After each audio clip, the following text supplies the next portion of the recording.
Let's start with the sheep first.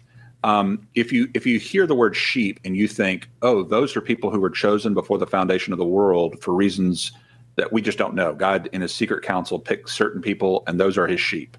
If that's what you think sheep means. Now, just notice, when Jesus said this to the Jews, was that the first thing they were thinking about? They understand what sheep are. They see sheep all the time. The cities, even in those days, were relatively small. They all left the city at some point, and they were immediately in the rural countryside, and they saw flocks everywhere. They knew all about sheep. And so they know that shepherds choose sheep. Sheep do not choose shepherds. it's just given. You can't get around it. And notice what he's doing is trying to say, but you really think they're talking about these grand eternal things and stuff like that? Well, given that he's going to be explaining the unbelief, he's saying you are not believing. He's explaining, just as in John 6, here in John 10, explaining their unbelief. Then, yeah, it sounds like Jesus is saying, hey, you don't believe because you're not elect. You're not chosen. I don't really want you. In other words. And notice, you don't believe because you are not of my sheep. Notice he then adds, I don't really want you. That is an attempt to throw in an emotional thing. Leighton understands his audience. And so he knows that in our day, to throw in that emotional thing, I don't want you, especially when your congregation or your listenership made up mainly of people who have been taught to emote rather than to think, which is the younger generation today, then that creates an automatic prejudice. Rather than just quote what Jesus himself said, you do not believe because you're not of my sheep. I didn't really die for you. I'm not going to really die for you. Jesus is kind of in the back of Jesus's mind is the reason you're not coming is you're not really wanted. I don't really love you in a saving way. And that's what is in the mind of Jesus from the Calvinistic perspective. And I don't think that aligns at all with what we see throughout the text. So notice he's brought in 4 or 5 extraneous issues from outside to try to poison the mind, especially of a person who has imbibed a imbalanced concept of omnibenevolence to where there is only one attribute of God, and that's love. And so God cannot have any differentiation in love. All that Old Testament stuff about Israel over against Egypt or Babylon, right? Let's not worry about that. And so you're introducing this prejudice. You have to, because the definition he's going to give of sheep here is going to be so contextual, so outside of the context of the Gospel of John, that you have to lay some foundation for it. And so what you want to do is you want to make somebody recoil from the conclusions and the way you're stating it. Well, okay, I don't want that. And then once you provide something that's plausible, not contextual. Plausible and contextual are not the same thing. It's not derived from the text. It's plausible, but it's not contextual. Then someone goes, oh, okay, I'll grab that. So you see how the methodology works? You're watching it. Well, I guess you're not watching it. I guess you're listening to it. This is the same Jesus who weeps over Jerusalem, the same Jewish audience, who longs to get... The same Jewish audience. No, it's not. It's not the same Jewish audience. In fact, in Matthew 23, read Matthew 23. That's the Jewish leaders, probably the closest parallel you're going to get to the Jews here is the Jewish leadership that he pronounces judgment upon. And it's the ones that they have put themselves over that Jesus talks about desiring to gather.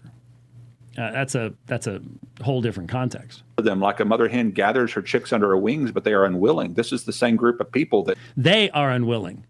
The leaders are unwilling that the chicks be gathered. There's that distinction gets lost almost all the time. God says that I've held up my hands. Now notice, we're not staying in John 10, are we? we aren't even pretending to. And everybody who knows Leighton Flowers knows this is his MO. Just watch the debate. We actually had a debate, was supposed to be on a very limited number of verses. And his opening statement was all over the planet. And so was the prepared rebuttals and the prepared questions and the prepared closing, all over the place. The idea of focusing and let's derive our theology from this text. No, this is not what provisionism is by any stretch of the imagination. And the more it puts itself out there, the plainer that becomes to those who take the time to actually interact with it. To this people all day long, that the same group of people that he says, I don't desire the perishing of anyone, but all to repent and to believe. In Ezekiel 18. And so, just look up Ezekiel 18. Actually, you know what? I think it's on my personal page. I think it's on Dr. Oakley 1689. I did a couple studies on Wednesday nights a number of years ago. We went through the Ezekiel 18 passages and stuff like that and dealt with the proverb that was being spoken of and how they're using it to avoid repentance and stuff like that. Check that out. That thinking process doesn't align with other text. And so you have to ask yourself, what? So what we've done is we've jumped to a bunch of other texts, strung them together with rhetorical baling wire, and said, well, it does sound like Jesus is teaching that he has his own sheep and he gives eternal life to his sheep and they'll never pray. That's what it sounds like, but that's not what the rest of the Bible teaches. And so here's going to be my suggestion, even though I didn't derive it from the text. Could it mean if it doesn't mean what the Calvinists think it means? Well, the word sheep doesn't connote or even imply this concept of unconditional election before the foundation of the world. That's just imposed onto the text. Of course, the use of the term sheep wasn't meant to do that because we're not talking about real sheep, but it is meant to be an analogy and it's meant to have some meaning to it. And the idea that the shepherd chooses a sheep does remain very much a part of the text. Yeah, it's still there. And once you put those lenses on and you think of sheep meaning that, it's really hard not to see it that way. And what you have to do is back away, be objective, take off those lenses and say, okay, what does he mean by sheep here? What does the word sheep mean idiomatically in that culture? Well, that's not a hard one because it means the same thing in our culture. I actually heard my teenagers calling one of their friends at school a sheep. And what they were talking about, obviously, was he's a blind follower. He just does what everybody else does in that group. Is that what anyone in Jesus's audience would have understood as a sheep? Of course not. Jesus was not talking to modern teenagers. And in fact, Jesus had made it so plain. He's talking about the exact behavior of sheep and shepherds and enclosures and the calling out of the sheep. I mean, he was focusing people on what they would have known in their day, which would not have been blind follower at all. In fact, Jesus' emphasis is upon, I know them and they know my voice. Is that blind follower? This is, again, for those that have not had to deal with the analygesis of Leighton Flowers for as many years as we have, then you just haven't heard this. But no matter what the text is, he's going to say, well, it's like. That's when you know you're not going to get any exegesis of the text from him. He thinks this is exegesis. He really does believe that telling stories is exegesis. That has sadly been demonstrated over and over and over. Well, it's like this. Just go. You don't even have to listen to our interactions. Go listen to when he's on Unbelievable and stuff like that. It's the same thing all the way along. And that's what a sheep does. Sheep were known to be followers. And so what Jesus is saying is, you don't believe in me, the Son, because you're not a follower of my Father. And where'd that come from? Did anyone catch where that came from? Because I didn't catch where that came from. This is what you do is you demonstrate knowledge of some background things, you throw some verses out there, you get people going, oh, this guy knows more about the Bible than I do, and then you throw that one in there, and whoa, wait a minute, where'd that come from? It didn't come from anywhere. It's ungrounded assertion. I can't get it from the text, so I'm gonna bring it in real quick. It's a sleight of hand trick. It's how people do card stuff, but it's being done theologically because it's not a part of the text. Over and over and over again throughout the book of John, you see Jesus saying, I am speaking the same words that my Father spoke. If you listen to my Father, then you would know me. In other words, Jesus claims to have perfect unity with the Father in his teaching. That's true. Jesus does make the claim that he is not a renegade deity coming up with a new teaching and drawing people away from the worship of the one true God. That's true. If you listen to Abraham, you would know who I am because Abraham spoke of me, he says in the book of John. In other words, well, he says in John chapter 8 that Abraham rejoiced to see his day, and that Jesus brings up many witnesses. This is one of the themes in John is the witnesses to who I am. No question about it. If you recognize the Father's voice because you listened and learned from him, then you would recognize the Son's voice because the Son's voice is saying the exact same thing. That sounds extremely plausible, but he's strung together about 3 or 4 different contexts that are actually not related to one another.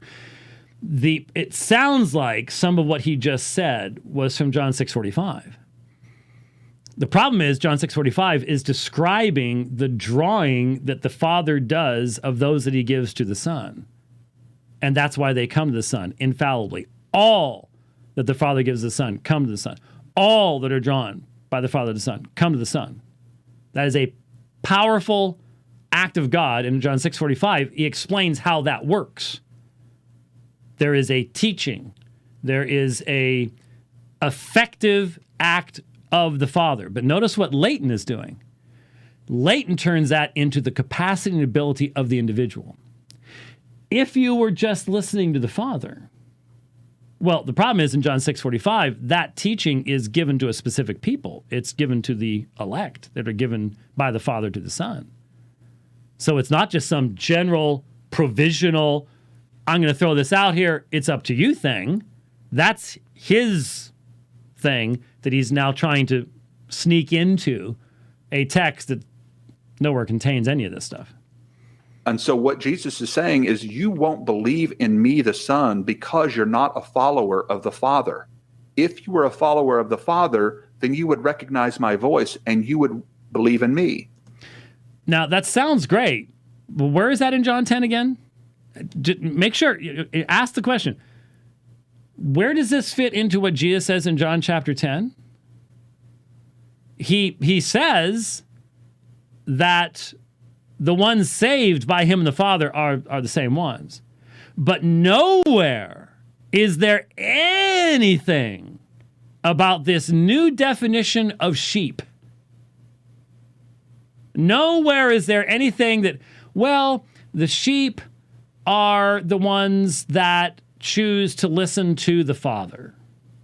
And so they were the faithful Israelites. They were the choice meats. The choice meat Jews were clearly not pork. The choice meat Jews. I woke Rich up. It just looked like he needed, you know when the gaze starts going off way out there someplace, and you just have to throw a little thing in there, and zink, and it hits him upside the head. That's. He's still hunting choice meats. How long ago was that? June 20th of last year. So almost exactly a year that we've had the choice meats thing. Okay. So you can go back to the program of June 20th where we played. This was. There's a what? Oh, a Beth Moore segment. Oh, that'll make everybody happy. Great. So Beth Moore and Choice Meats in the same program. Oh, it went from Bethmore into a Radio Free Geneva. That was a choice program. Yeah. Yes. So Leighton's analygesis does get him into deep trouble, and the choice meats one was deep, but only because it was so clear in what it actually says about what he's saying, and really turns the light on so you can see this is what really he's saying, is that these people are the choice meats, and that's why God chooses them. And so this is why they're sheep. They're choice meats. So that would be choice lamb, I guess. Would that be the choice meat? Would be the it's lamb, and you're really good lamb, and it's because you've been listening to the Father, and that's how you get around this. Because without that, it really would naturally read just like John 6 and John 8. It would naturally read as, like we went over John Lennox's Determined to Believe, and we walked through his attempts to get around John chapter 6. It's the same kind of process going on here, just not nearly as, it just with a lot more stories. Because I think, obviously, John Lennox deals with all sorts of other issues. Leighton Flowers does not deal with all sorts of other issues. This is the one issue that Leighton Flowers deals with. So he has a lot more stories to tell than John Lennox would, because you have more time to develop lots and lots of stories. But the natural reading of the text would not lead you to this, well, the sheep have made themselves sheep by listening to the Father, and therefore now they're going to hear, that's why they hear the voice of this other shepherd. There's only one shepherd. Nowhere does it say that the Son took over the Father's flock that had chosen the Father of their own free will because they're choice meat. Yeah. And so this says nothing about your inability to become a sheep. This says nothing about your inability. Your inability to become a sheep. Think about that for a second. Because see, in the man-centered way of looking at things, whether you're a sheep or not is up to you. It's your autonomous choice. You get to choose. You either get to be one of Christ's sheep or not one of Christ's sheep. No one in that day would have understood it that way. That kind of Western individualism just would not even be a part of the interpretation. Wouldn't even be there.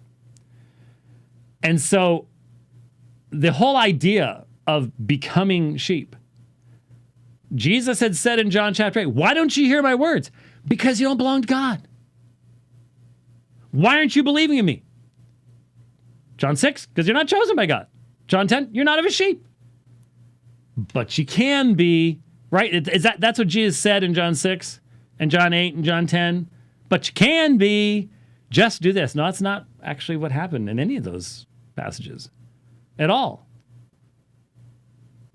It's just not there. But it has to be there once you have provisionism and analygesis. To come to recognize his voice, this is a rebuke of those who have grown hardened in their unbelief, because just like Hebrews warns against, when you hear the voice of God, do not harden your hearts. These people's hearts had become hardened, and they had not been listening and learning from the Father. Okay, so he grabs hold of a text in Hebrews that is addressed by the writer of the Hebrews to the Christian congregation as a warning to the congregation, and somehow doesn't even blush to try to drag that into this particular context. So you got a warning to Christians in the church who are facing people who are apostatizing, and we're just going to go right over here, and let's not worry about the completely different context.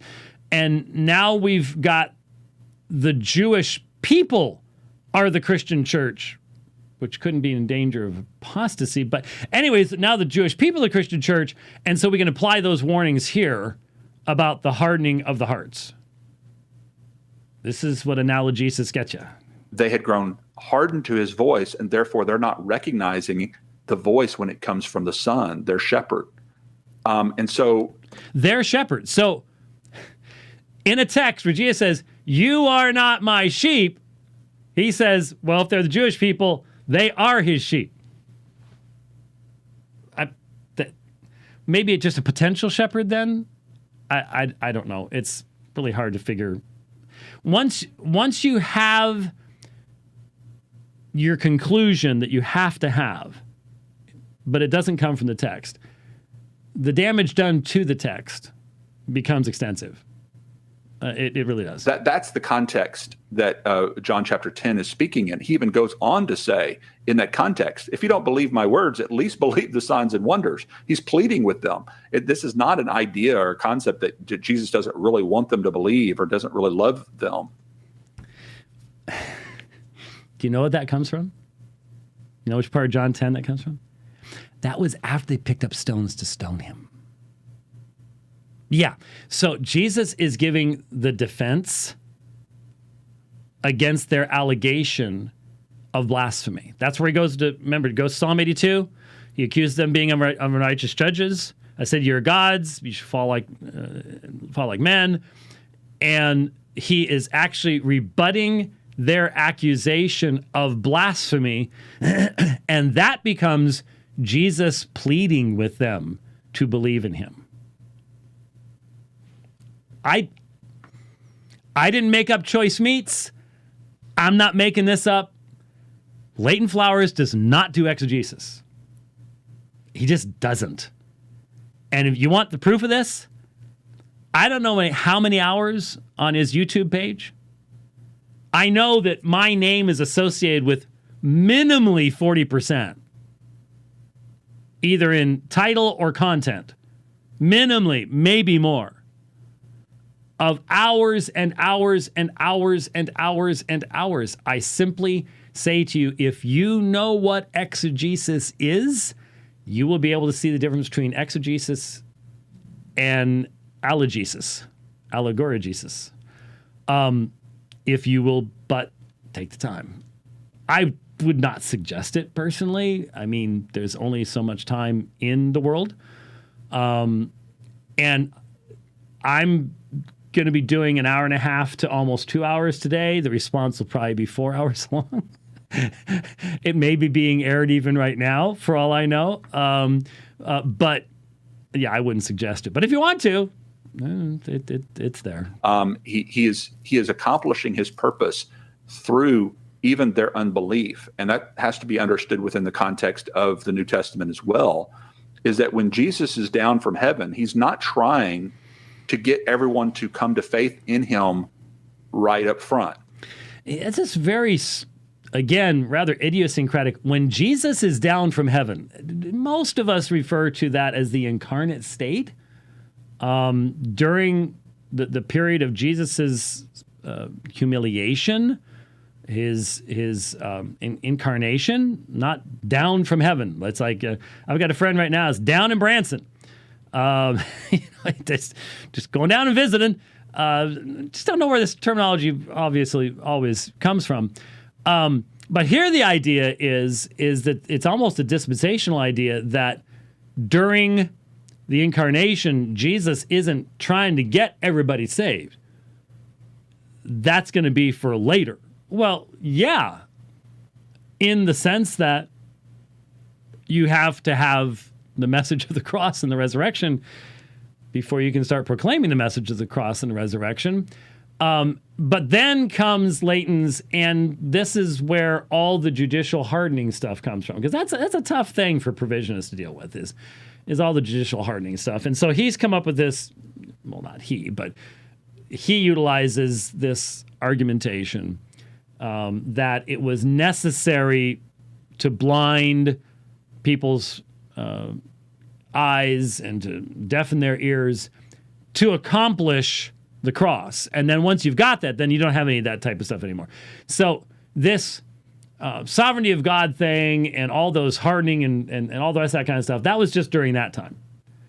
That's not going to happen in any other context. That's never happened God has never guided history through hardening anybody else. Okay, Pharaoh during the ministry of Jesus, but now it's just all human autonomy 24/7 is what you're going to get. He's not trying to draw everyone to himself until he accomplishes his purpose of redemption. Because imagine if 3,000 people became followers of Jesus, like happens in Acts after Pentecost, after Jesus was resurrected. What if he had 3,000 followers, loyal followers, spirit-filled followers prior to the crucifixion? They would have never crucified a rabbi or a teacher with that many followers, vehement followers. He would have an army, defending him.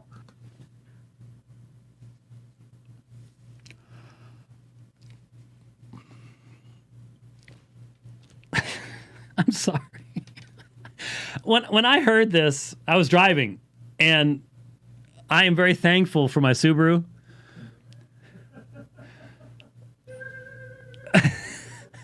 because my Subaru can pretty much drive itself.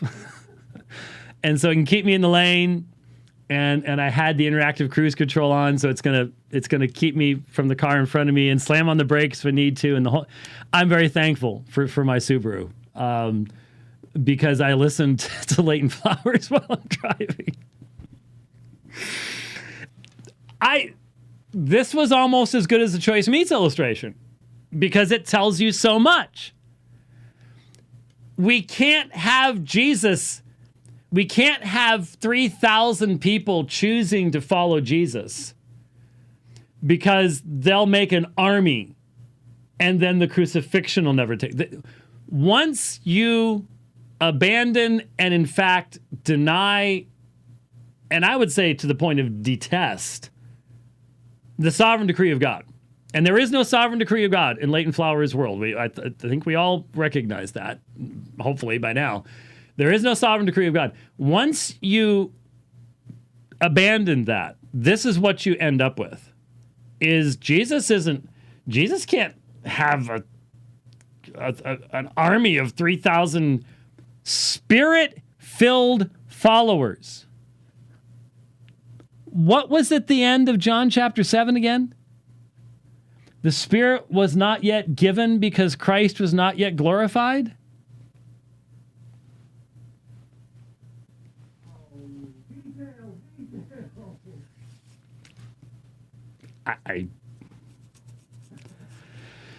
Okay, well, all right, look, we've got an hour and a half, and there was still one more.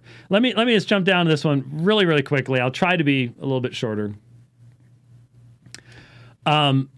Because we went to Romans and Ephesians real quickly. He was brief. I will try to be brief as well. Generally, predestination, it's one of those words, again, it's been packed with a lot of theological baggage, but really when you break it down, it's a very simple term. Its destination is pre-decided or predetermined, okay? So the destination for who has been predetermined. Well, the destination of those who believe in Christ, those in Christ through faith, has been determined beforehand. So, for example, if there was an airplane flying from Dallas to Chicago tomorrow at noon, the airline has destined beforehand where the flight will go. Nothing there says anything about the airlines deciding who will and won't get on that flight. The airline simply puts out the advertisement saying anyone can come, anyone can board this plane. Okay, so what you end up with in attempting to deal with Ephesians chapter 1, and we're not going to go back to that today. We've done it many times before. You can read Potter's Freedom and things like that. In Ephesians chapter 1, you have the assertion that the direct object of the act of predestination, the choosing of God, are specific people. We see this because of the fact that they are predestined. And as a result of being predestined, they experience the fullness of salvation. But the direct object of the choosing is not forgiveness, adoption, glorification. That would be this use of predestination. That you're choosing the ends. They will experience this. So God chooses that anyone who by their free will chooses, see, that's where you put it in over here. You enter. You're not going to get this out of Ephesians 1. You put it in over here. But what you do is it's another sleight of hand thing. It's the move the cups around and where's the bean and the cards thing, and it's all done for theology too.